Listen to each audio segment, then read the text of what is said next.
Good evening. I'm Michael Tomasky. I'm the editor of the New Republic. I want to thank you for joining me tonight and our panelists. It's a great panel and it's going to be a really interesting discussion. The panel is called Foreign Policy Post 9/11, Are We Any Smarter? I'll introduce the panelists and then I'll give a few prefatory remarks and then we'll turn to the panel and get the conversation started. Jordan Michael Smith is a journalist who has written frequently for TNR and a number of other publications. And it's his article from the September issue of the magazine that we're here to discuss tonight. Jordan, welcome. Heather Hurlburt has a very impressive long title. She's the director of New Models of Policy Change Project at New America. That's the think tank at the political reform program of New America. Hi, Heather. And Madiha Afzal is the David Rubenstein Fellow in Foreign Policy at the Brookings Institution, and she is the author of the 2018 book, Pakistan Under Siege, Extremism, Society, and the State. Welcome to all of you, and thanks to all of you for tuning in. So let me tell you how this started. Back in the spring, probably, I've known Jordan for a few years now. We've gotten to know each other, and I've known him to be very knowledgeable about foreign policy and very thoughtful about it. And back in the spring, I emailed him and said, you know, this September is the 20th anniversary of 9/11. I'd like you to write a piece for the New Republic, of which I had been recently named the editor, on American foreign policy since 9/11. What have we learned? What you know, did we do anything? We did a lot of things wrong. Did we do anything right? And what has the foreign policy establishment, which largely cheered going into Afghanistan, largely cheered going into Iraq, largely cheered a lot of the moves that I think many of us believe today have you know, made the United States a weaker country in the world. What have these folks learned? So he not only cogitated on this, but he went out and interviewed a lot of them as well and got them to talk, and it made for, I think, a really provocative, thoughtful, and really interesting article. So Jordan, start from there and just tell people what the piece says and argues. Sure. Thanks, Michael, and thanks very much for hosting this. And I'm really great to publish. TNR is one of the few magazines where you can still publish something at this length and a reported essay, and I'm very grateful for that. So my article started with a pretty simple premise, which is that you know, would the United States do the same things over again if, God forbid, there were another terrorist attack along the lines of 9/11, a mass casualty attack? Would the U.S. make the same mistakes? And if I thought it was going to be a simple answer, talking to people really cleared up that delusion. You know, as I spoke with people, it became clear that the sources of the decisions that we made after 9/11 dated back years before the Bush administration, going all the way back at least to the end of the Cold War, which I think was a really pivotal point that has largely been forgotten, that the U.S. Had many other options when the Soviet Union fell, and it chose a specific course that it involved downsizing only to a small degree.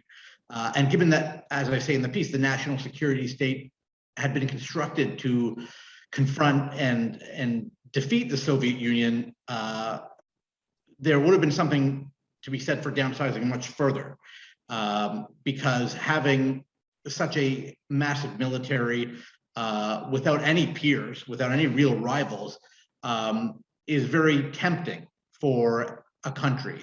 The military is a very tempting tool for policymakers to use. And so I go back in my article to the 1990s and I talk about the project for the New American Century with hawks, including the neocons, but also a good amount of Democratic Party hawks had been a part of, and really called for enlarging the United States ambitions all throughout the 1990s, even though the United States didn't really face any significant threats, certainly from other states. And so when George W. Bush, to his credit, was more skeptical of that type of call for overseas state building. And 9/11 really changed him and really changed the administration's focus. And seemingly overnight, all of a sudden, the plans for the United States to maybe remain mostly at home, that really changed. And we got into Afghanistan very quickly. And I think most people, including me, supported that initial intervention. And so there were a few dissenters. I think Barbara Lee was the only member of Congress to vote against it. But what is remarkable, and I quote Richard Clarke, the counterterrorism czar, as saying this, was how quickly it turned, the mission turned from routing the Taliban to building a functional state in Afghanistan. And those are two very different goals. And the United States military is amazing at certain things, and one of them is crushing foreign militaries. And the United States military was able to do that very quickly. But building a functional state in Afghanistan was something that very few people questioned at the time, and for years even. But there were exceptions, and I quote some in the piece. So what's the main sort of takeaway in a few sentences that people need to know? Sure. I think that the United States would make many of the same mistakes if there were an attack, because the safeguards of public opinion are sort of removed, and the establishment sort of gets to try and remake the world. And I unfortunately think that really not much has been learned. And if anything has been learned, it's that trying to build states, functioning states overseas, is difficult. But even that, as we saw in Afghanistan recently, is very tempting for people. They just don't want to admit that there are things that America can't do. Yeah. Heather, that's a pretty grim conclusion, but I have to say, as I was reading it, as I was editing it, I thought it was pretty persuasively made. And you've been in these foreign policy circles for a number of years, so I'm sure you remember those days very well.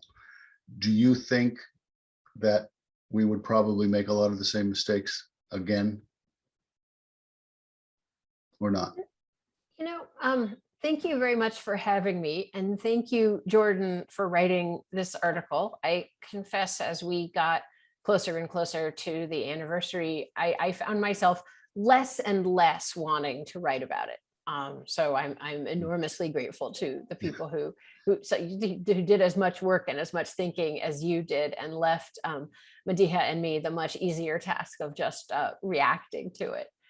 So, I wanted to, Michael, make a couple of points, which I'm afraid are maybe just going to expand the gloom that Jordan has started us off. And one is just to note that there is no more we, and the feeling of unity that existed after 9/11, which was very problematic, very limited.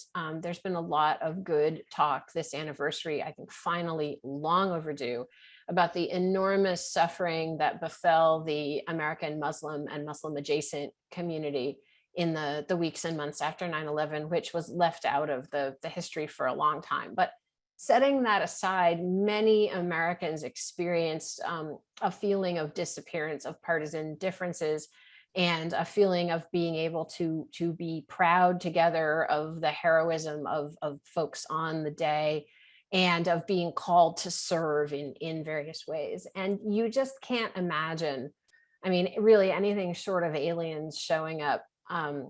You just cannot imagine anything that creates that kind of unity here anymore. And while the aftermath of the 9/11 years is not the only reason that we've fallen into this extreme and ugly polarization, but the growth and existence of a national security state and the increasing comfort with sort of lumping everything under a security framing is one of the big causes that has pushed us toward this point. And I think, while I don't agree with everything that Spencer Ackerman says in his book on this subject, I think it's a set of arguments that one has to take really seriously.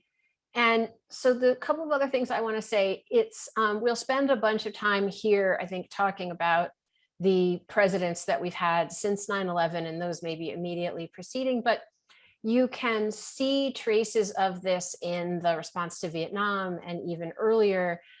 Scholars argue that presidential power has been increasing at the expense of the legislature, pretty much in tandem with the growth of the national security state since World War II.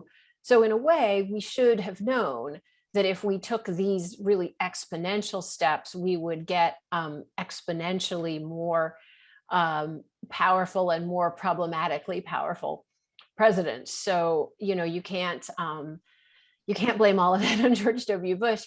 And equally, when you listen to the different lessons learned conversations that go on, I'm really struck by how much one segment of the US political class kind of makes the same arguments that we've heard about Vietnam for 50 years. Oh, if we had just done this differently at this point, or if we had just done that differently at that point, the war wasn't won because we didn't prosecute it hard enough, because we didn't want to win. And so there, I don't think you have any kind of deep willingness to look at, why is it so hard to remake a state when you are not working with the majority of the citizens of that state in remaking it.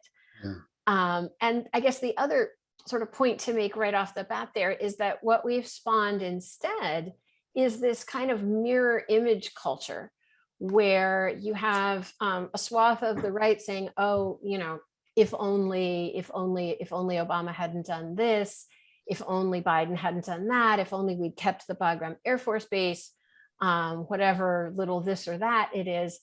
And then the other side sort of saying, no, it was exactly right to do each and every one of those things.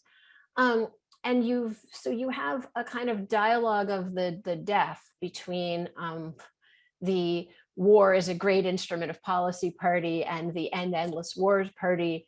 And we've kind of lost the ability to talk in a more nuanced way about what tools are good for what. Which leads me to the last point I want to make, which is that before 9/11 and during 9/11, but it became really downgraded, one of the interesting things that happened in the 90s was that there was a lot of interest in state building using non-military tools. And in fact, some non-trivial success in state building using non-military tools, and crucially, supporting people who were ready to build their own states and who wanted to build their own states and who wanted the US there to help them build their state. And that got blown away in the aftermath of 9/11 to the point where you now cannot say the words nation building or state building. It's not regarded as a credible thing. And yet it's still the case that there are plenty of societies around the world where people whose aspirations and goals we would recognize and feel very at home with are trying very hard to build their own states and would like certain specific kinds of support. They would not like it from the US military or at the barrel of a gun. But US policy has gone significantly backward in our ability to think and talk about that in an intelligent and productive way. Yeah, really interesting. Madiha, what's your perspective on these questions? Heather raised a lot of really interesting points. What where do you think the main, most fateful turning points, I guess, in American foreign policy have been and have taken place in these last 20 years? Sure. Thanks so much for having me as part of this conversation. I really, enjoyed reading Jordan's article. It's very thoughtful and thought-provoking. So I encourage everyone who hasn't read it to read it. I'll start maybe just with a couple of comments on the withdrawal from Afghanistan. Afghanistan being in many ways the central theater of the post 9/11 war on terror, and then maybe take a couple of minutes to look at the last 20 years. And I agree with Heather. I think the conversation has become far too sort of polarized with the both sides kind of talking at each other, and those of us, in some ways in the middle, trying to be nuanced about this, trying to say, so someone like me, and I'll come to this, I had argued that we should leave, but we should leave once an intra-Afghan peace deal was reached, was sort of cast as propagating endless war by those who wished that we would leave right away. So I think the conversation has become, far too non-nuanced, unnuanced, and there's a tendency to not be thoughtful here. And I hope that, in this discussion, we can correct some of that. I think, to me, it's impossible to talk about any of this without talking about the end, right? The fact that we left the Taliban in power at the end of our 20 years in Afghanistan, and coinciding with the 20th anniversary of 9/11, the very group that America sought to defeat and did depose 20 years ago, I think is really significant. And it's impossible not to think about sort of the scenes at the runway of the Kabul airport, with Afghans running down the runway, hanging on to US Air Force planes for dear life, some falling to their deaths tragically. The evacuation scenes outside the airport, the ISIS-K attack, US service members killed, the attempt at over-the-horizon counterterrorism after that. I mean, we saw it all in this sort of final heartbreaking month, I think. It's been very, very difficult to watch. And, when I look at it from the perspective of just looking at the last couple of years, right, it did not have to be this way. And we can talk about the failure of the last 20 years. But in the last couple of years, I think, the narrative that this was inevitable, I don't agree with. I think, and the two presidents that this comes down to in the end are Trump and Biden. And both have been pointing fingers at each other. But the Doha deal, of course, began it. The Doha deal was faulty and misguided, and gave the Taliban essentially everything they wanted for a minimum in counterterrorism commitments. Biden threw out even those commitments and basically said, we're going to go for an unconditional withdrawal. At that point, you're basically saying to the Taliban, you don't have any incentives to come to the table for peace. They didn't. They went for a military strategy. Of course, the Afghan security forces, and we can go into this later, but the Afghan security forces showed how dependent they were on US, intelligence support, air support, and Afghanistan essentially fell to the Taliban within a matter of days in terms of its cities in August. I think had at any point there had been a stop put to any of this, and I've been arguing for the last year and a half that the way to leave is with an intra-Afghan peace deal. The Trump administration had opportunities to put a stop to this, holding the Taliban to the counterterrorism commitments that they had asked them to make, cutting ties with Al-Qaeda. Biden had a chance to do that.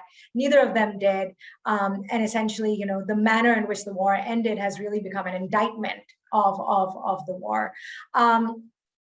So, now looking back over 20 years, of course, the blame is not just on Trump and Biden. There's plenty of blame to go around, including to Afghanistan's, corrupt government, including to Afghanistan's neighbor next door, Pakistan, which, of course, has gave the Taliban sanctuary over those 20 years.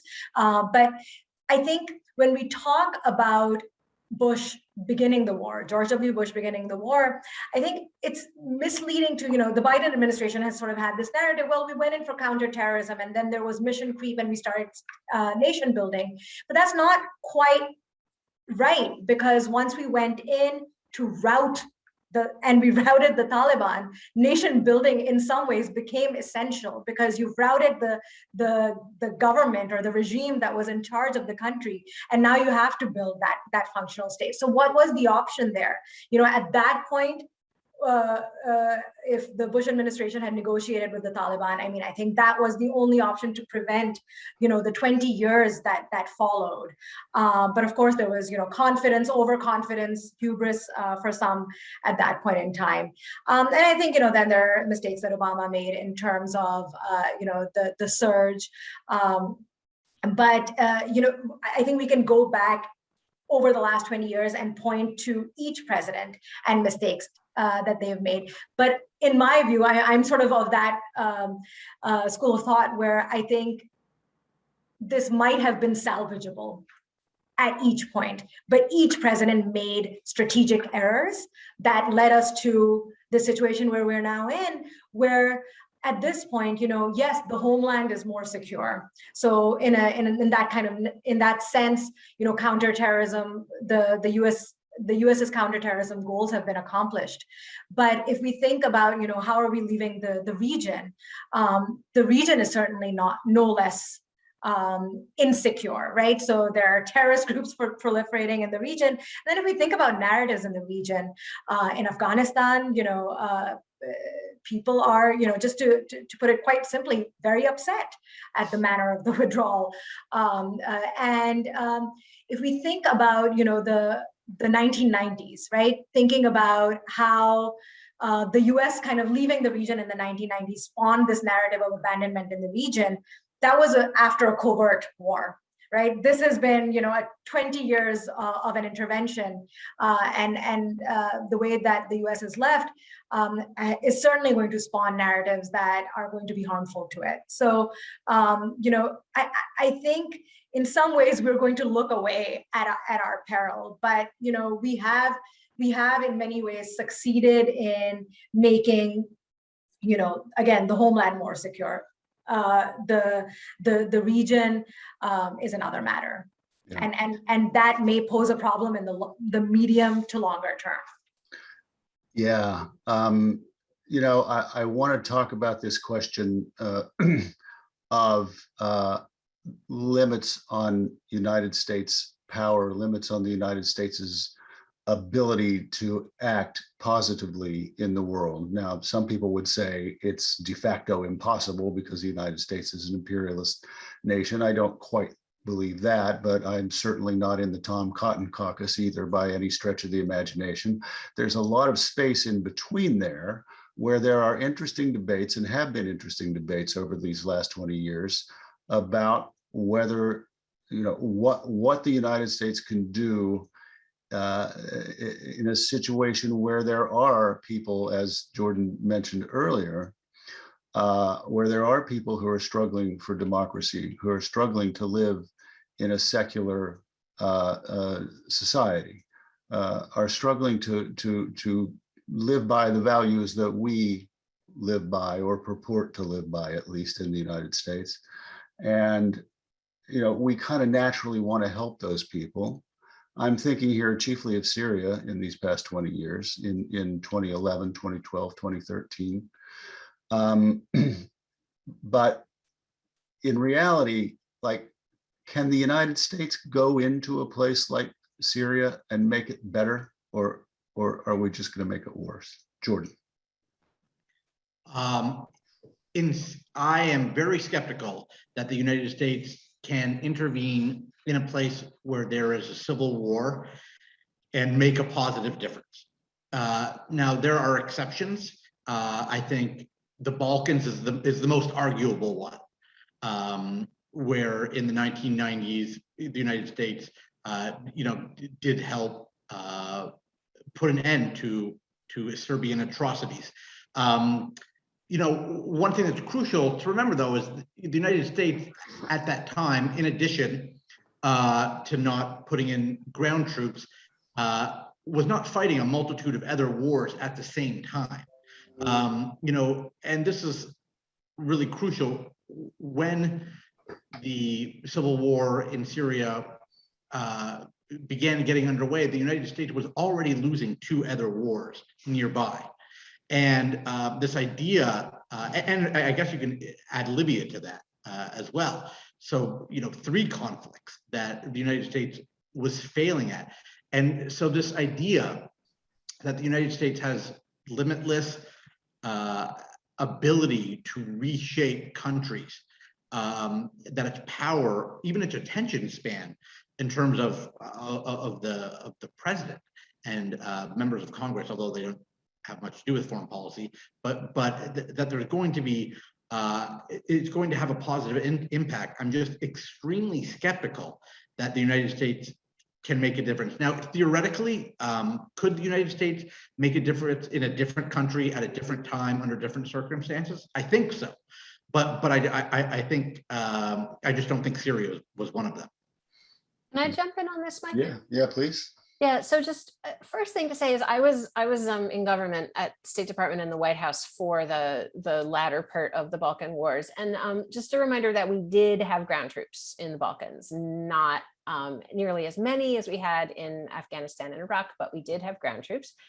And the Balkans were both sort of more and less successful than people think, in that they were highly successful at ending genocide, but there were also promises made in the 90s, promises that I had small part in making, about sort of the kind of Western European democracies that we were going to turn Bosnia and Kosovo and Serbia and on into. And those societies are not war-torn, which is great. They're also not the paragons of Western democracy that some of the more enthusiastic rhetoric said they were. So I want to both say that the Balkan interventions were successful, but they weren't as successful as they were promised to be. And so that's an important lesson. I then want to tick off a number of other places where actually the US and its allies have been quite successful in the last 20, 25 years. So East Timor, Cote d'Ivoire, which interestingly, Cote d'Ivoire would not have happened if Libya hadn't happened. But it's a small intervention. There's an election. The incumbent refuses to leave office. The Security Council authorizes France to go in and help the guy that everyone agrees won the election actually take power. Macedonia, where actually there was never any fighting, but there was a use of NATO troops to indicate to both sides to simmer down. And then a couple of places that were successful where the military wasn't used. So Burundi, again, not a society that you would hold up as a sterling success of a multi-ethnic polity, but never had the kind of large-scale killing that you saw in Rwanda. Kenya, which has had low-level electoral violence over the last decade that is really very troubling, but with a lot of work from the US and others has never spiraled into the full-on civil war that people feared. So what do those positive examples have in common? Number one, they are all small. I think Kenya and Serbia are the biggest of the bunch, but none of them is the geographic spread of Afghanistan or Iraq. Second, they're all real coalition efforts. They are more genuine coalitions than certainly Iraq was. Third, they are much more time limited, and there's much less destruction of the structures of government and power that were already in place. So, the frustrating thing is that we do know how to do this on a very small scale. And interesting, I guess maybe the last sort of point that I would make is that the people who had learned really agonizing lessons in the Balkans were totally sidelined by the Bush administration in its initial thinking about Iraq and Afghanistan. And the interest, so that we can talk about that all day, but the interesting question is how, by the time you get somebody like Richard Hurlburt trying to make a difference in Afghanistan, he never gets the level of resources that he wants. it's impossible to get those resources except through the military, because by that time, we've just shifted so much of our financing of all of this. And the military is much more interested in force protection than in actually empowering local people who want to build their societies in ways that'll be sustainable. So I would make the argument that we know how to do it with force on a very small scale, that we don't know how to do it with force on a larger scale. I want to believe that there was a path in 2011 for an intervention in Syria, but I'm not sure I believe that myself. I can tell myself a story about it, but I'm not sure I believe it. And that we did have all these tools to help do these things in environments where force wasn't the element of choice. And, you know, the thing that was identified is that you never want to get to the place that we got in Syria or the place that we got in Afghanistan. And part of the way that you don't get there is that you don't go in and break the society that's already there. Madiha, what's your sense of the United States' obligation to struggling small d Democrats around the world? Or is the obligation just to stay away and not do harm? Sure. I mean, that is the big question. Many ways, you know, I look at this, again, I look at this conversation around Afghanistan over the last couple of years, and given, again, in retrospective sort of fashion, if one looks at it, it's a very different notion. You know, I would probably say George W. Bush and the Bush administration should have, at that point, given this outcome, negotiated with the Taliban then, right, in 2001, if we were to accept that this would be the outcome. But I think the conversation right now has become so politicized, right, around these issues. There is this sense, I think, currently with the Biden administration, you know, the sort of foreign policy for the middle class, which in many ways is, to me, seems quite reminiscent of America First, right? So we're going to focus, you know, we're not going to focus on these major interventions abroad. And you've sort of politicized the discussion enough that something that maybe just required 3,000 more troops, 3,000 existing troops staying in Afghanistan becomes this monstrous decision that we have to make. I am sort of the view that it was sustainable, again, for the near term. But that being said, I think the lesson that is learned is exactly, I think, what Heather pointed out. I don't think there is the capacity, given the experience of the last 20 years and the mistakes that have been made, to have a major intervention change outcomes in a context like Afghanistan, or, you know, for that matter, Syria. I think that lesson has been learned. And I think in some ways, you know, the foreign policy community, and that's sort of the central question of Jordan's article, I think the foreign policy community has learned quite a bit of that lesson. But obviously it feels sort of the need to point out, you know, where gains have been made, where things have been achieved. And that certainly those gains were, you know, made, you know, counterterrorism objectives were achieved. So one should acknowledge that. But to me, there's the two elements here are, you know, where we found ourselves in 2020, 2021, we politicized the discussion and the decision beyond a point at which a rational decision could be made to salvage, in some ways, this 20-year intervention. But given where we are and given how this 20-year intervention has gone, you know, I think many are going to be extremely hesitant to make, you know, a long-term big commitment again. Yeah. What kind of future, I want to ask everyone about Afghanistan. What kind of future do you see? First of all, let me ask two questions. Do you accept Biden's explanation that he was locked into this by Trump and in Doha, and he had little choice? A, and B, just, you know, in general, from what you know, what do you see unfolding there over the next few months? Do you think, for example, many people think that the Taliban will be different from the Taliban of the 1990s because Al-Qaeda has been largely routed, and it's not in their self-interest necessarily to make an alliance with Al-Qaeda, given Doha, and various other points like that. So if you could each, Jordan first, address those 2 points about Afghanistan. Is Biden's explanation about Doha defensible, and are the Taliban different? Is this not necessarily going to be a disaster, or is it headed for trouble? I do think that the Biden administration's rationale has largely been defensible.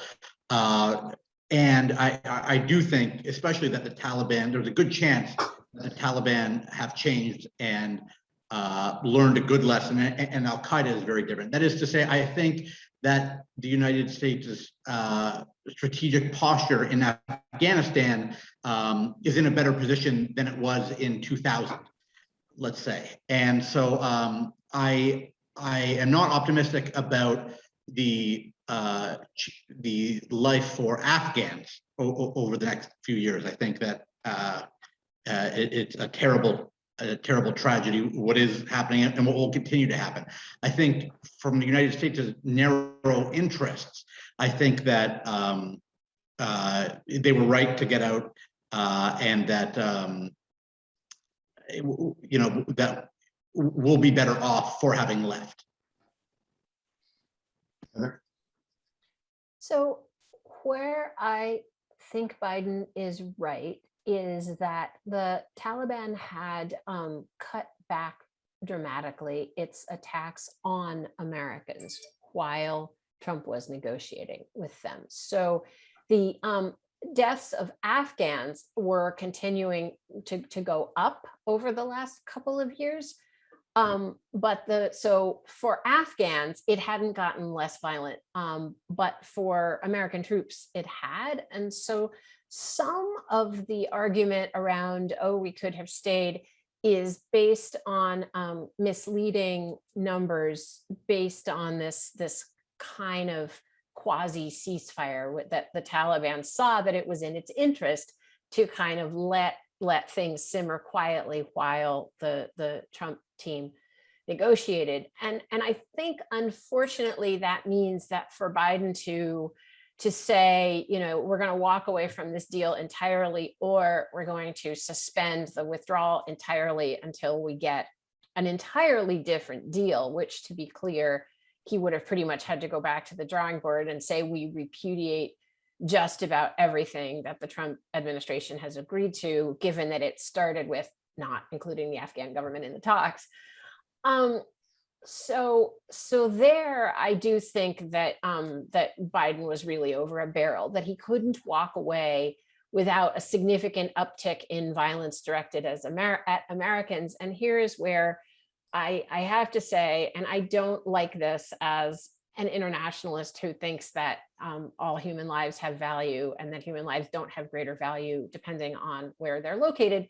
But in politics, lives have greater value depending on where they're located. And Biden did not want to be in a situation where he was defending steadily rising levels in American casualties. And so faced with that, the option is to just continue with the deal as it is. Now, I mean, depends what you mean by change, right? The Taliban faces a different set of international pressures, a different array of actors.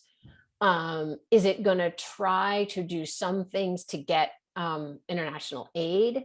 Yes. Is it already killing women, killing musicians, shutting down all the things that you sort of know the Taliban for? Yes. So, you know, tell me what you mean by changed. The one other point, though, that I want to make is that for all the very valid critiques of the way the war was lost and was a failure, there are thousands of Afghans, millions of, a whole generation of Afghans who grew up not under Taliban rule, many of whom took advantage of improvements in education, improvements in maternal and child mortality, and who developed the habit of wanting other things for themselves and for their society. And so I think what is going to be different from last time is Afghan society is going to be different. And, you know, it's Afghans who deserve credit for that primarily, not Americans, but that's the thing. We are going to have a tragedy in front of us in the coming months, but that's the thing I'm going to watch with interest over the longer term. Madiha. Sure. I mean, let me maybe start with the second question. You know, I think that the Taliban is still the same Taliban that it was in the 1990s, right? It is already suppressing protest. For instance, you know, one of the gains, as Heather mentioned, you know, the gains that Afghan civil society has made over the last 20 years are real, and we see the evidence of that in the protests that have been taking place. You know, these brave women sort of standing, right in front of Taliban soldiers with guns. But one of the first things the interim cabinet that the Taliban announced last week, which, by the way, you know, includes terrorists, UN designated terrorists, is that they said that no spontaneous protests can take place, and protests cannot take place unless they have been approved in terms of their topics and slogans by the Taliban. So that means, you know, basically they're quashing protests. And, you know, we've seen that they're already making sure that women don't go to work, again, saying this is because of security reasons, but that was what they cited the last time they were in power.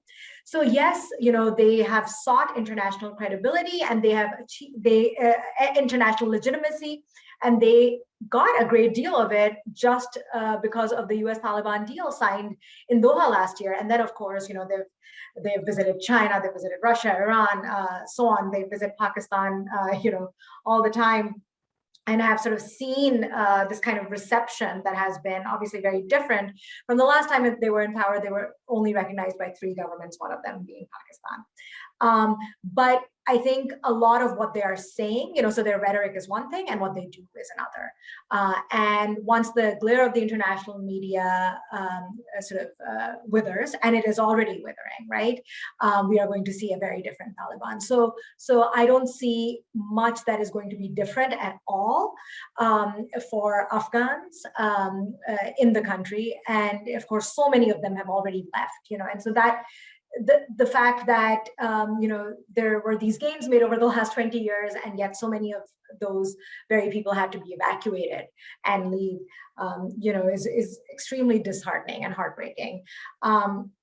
So I don't, unfortunately, I'm quite pessimistic and wary and skeptical of the Taliban and what the international community's engagement with the Taliban can do. And in particular, I don't really have much hope that, or much belief that the US will be able to or will want to engage with this government that has, someone like Sirajuddin Haqqani as an interim interior minister. So that's the first thing. And then the second, I sort of disagree a little bit with many, I think now, who sort of say that Biden was in this, had his hands tied.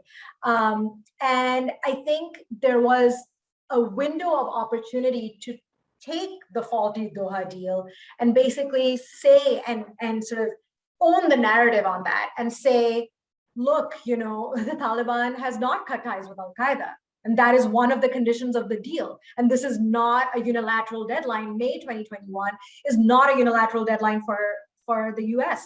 And we did not take that window of opportunity. The Biden administration was conducting its Afghanistan review at that point in time. This is sort of early spring, but it did not take that opportunity to shift the narrative. And the Taliban is good at rhetoric. It's good at propaganda. It's been saying, look, we've been abiding by the deal. It has not. Just like it's been saying we've changed. They have not. So that was a window of opportunity, I think, that was squandered. And in some sense, as I said, the minimal conditions that Trump had put in place were basically abandoned as part of the Doha deal. So again, I don't advocate staying forever. My argument would have been negotiate an extension with the Taliban, but a conditions-based extension, basically saying, and extension is almost too charitable, again, because the Taliban weren't meeting their side of the deal, but say, we'll leave, once you cut ties with Al-Qaeda, and in that time, basically pressure them, because the 2,500 troops who were remaining in Afghanistan at that point were our leverage, and pressure them using that leverage that we had at that point to come to the table with the Afghan government, even if a deal had been made where the erstwhile Afghan government had a lot less power than it did previously, and the Taliban had quite a bit of it. It would have been better than the absolute power that they enjoy now. Interesting. Let's go to some questions from some of our audience members. I want to put this first to Heather, and this is from a fellow named Norbert. When has the U.S. foreign policy elite not supported a U.S. military intervention? Because I remember in the days after 9/11 and the run up to the Iraq War, being very surprised by some people.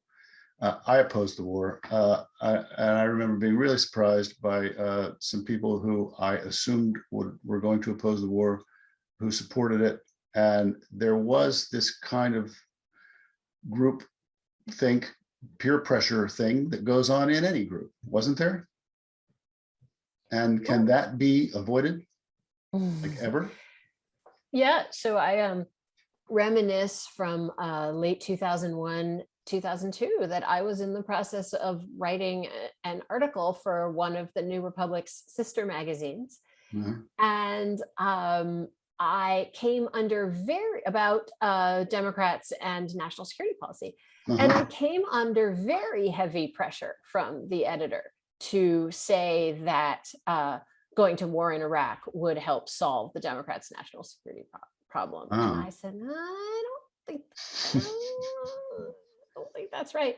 Wow. And But you're not going to tell us who this sister publication was, are you? Well, I think I will, actually, because unlike many people in the space, Paul Glastris, who was the editor of the Washington Monthly, apologized to me in public a number of years later. Oh, wow. And one of the times that I, as in very much the way that Madiha was talking about earlier, got called out as a warmonger on social media, Paul got on Twitter and said, no, actually, I got to tell you about the time that I tried for days to get Heather to endorse the Iraq War, and she wouldn't.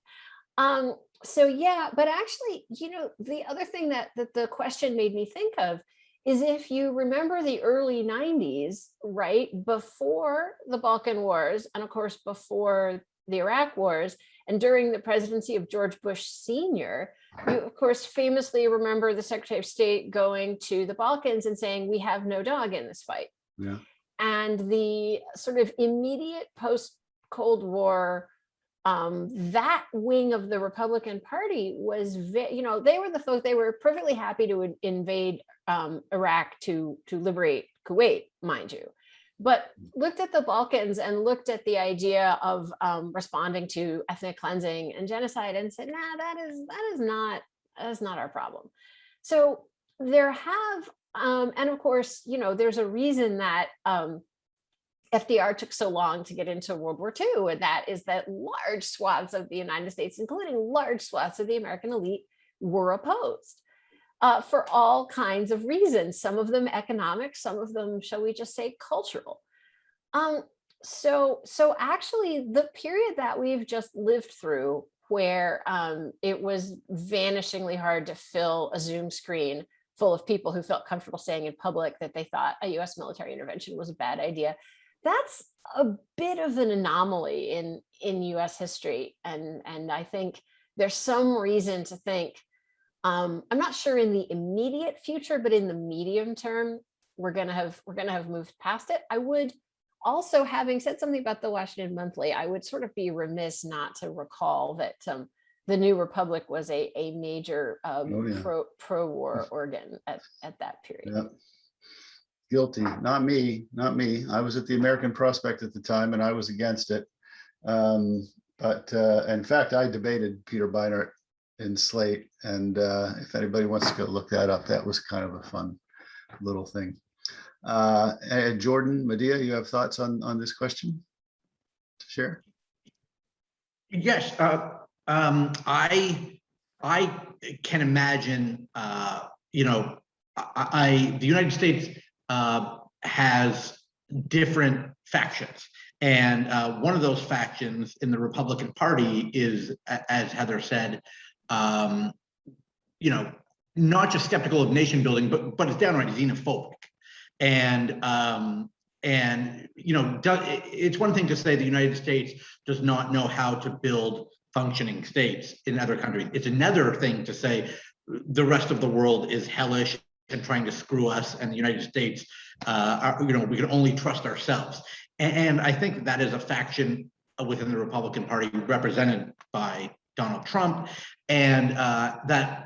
Well, even post-Trump, I don't think that it's the dominant faction in the Republican Party anymore. I think it's possible to imagine, that faction once again reigning within the GOP. As it did, as Heather mentioned, in the run-up to the Second World War, and that's always a possibility. And I actually don't, as someone who's very skeptical of state building and American uses of force, I don't relish that, turn towards nativism. That's sort of a ghost in the American closet that comes out sometimes. Yeah, Madiha.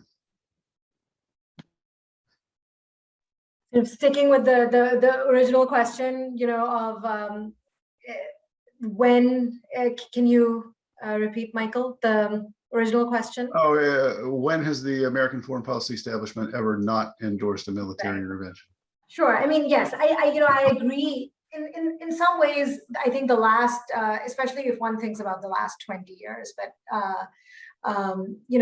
think if one thinks about the 1980s, again, the Soviet-Afghan conflict, there the US participated in a covert way, right? So I think our tools in some ways have changed, and the last 20 years have been a particular way of sort of doing things. And I think where we stand as a foreign policy community in sort of September of 2021, I actually think there's a fair degree of overt skepticism of using overt military force, and I think Jordan highlighted it in his article. I mean, there's quite a few proponents of restraint in Washington in a way that we didn't quite have previously. So I think looking at the future, if I can, I see a change in where one is going and the lessons learned. I do think lessons have been learned to the point, almost in some ways, as I highlighted in my response to the last question, almost to the point of overcorrection. In some ways, this withdrawal, as I mentioned, was an overcorrection. And so, I think the failures of the past have actually taken us to the other side. But many would say that in some ways the Soviet-Afghan war was for the US, the covert nature, of our involvement there was a success in what it accomplished. It's 7:55. I want to get in this one more really interesting question from somebody in the audience, and then I want to close with a question of my own. So I'm going to ask you to be quick in your answers to this very interesting question and complicated question from Stephen. Isn't it a paradox that as our own state is closer to disintegration than integration, we are even having a conversation about nation building overseas? That's pretty interesting. What is, I think about this a lot, and Heather, you and I have discussed this in the past. What is the connection between the fragility of our democracy and our, a projection of our purported self to the rest of the world? Jordan, Heather, Madiha. Jordan, you're muted. Yes, I'm just going to say something highlighting Heather's done a lot of pioneering work in this area. And there is a great deal of skepticism among the American public on our ability to do things overseas. And I think that is something of a self-fulfilling prophecy. That is, when the American public is so divided, a bipartisan foreign policy of the type that you saw during the Cold War, involving some sort of liberal order or construction of a Cold War order, seems to me pretty close to impossible. Heather?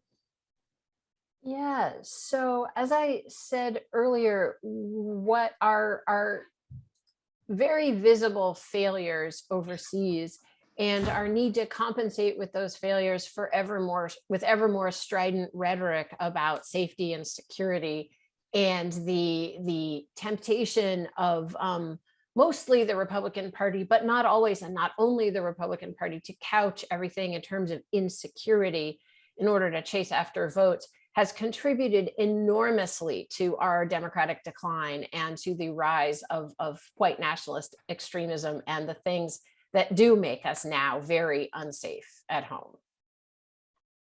Yeah.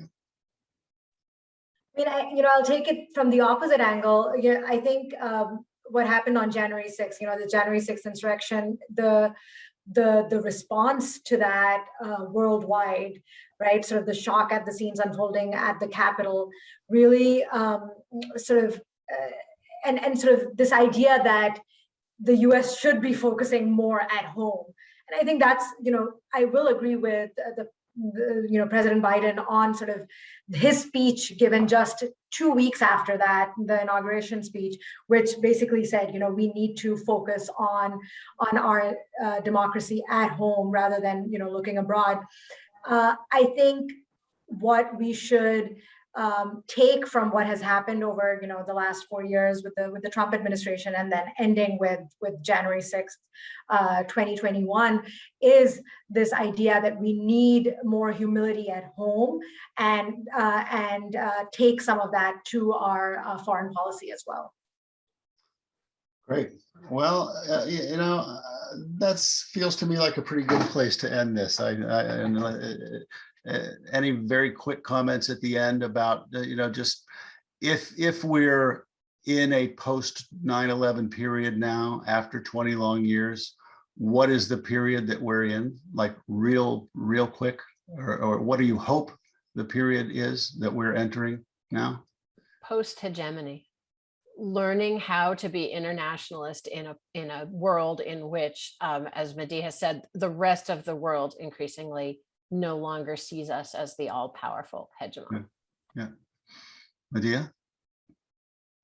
I mean, I'll just say that this pandemic has highlighted, and the sort of the attendant, obviously, disaster that is continuing, has highlighted many domestic failures as well as failures of coordination of the international community. And I hope that we will learn from this. So in some sense, the post 9/11 era, kind of came early with the COVID pandemic starting in 2020.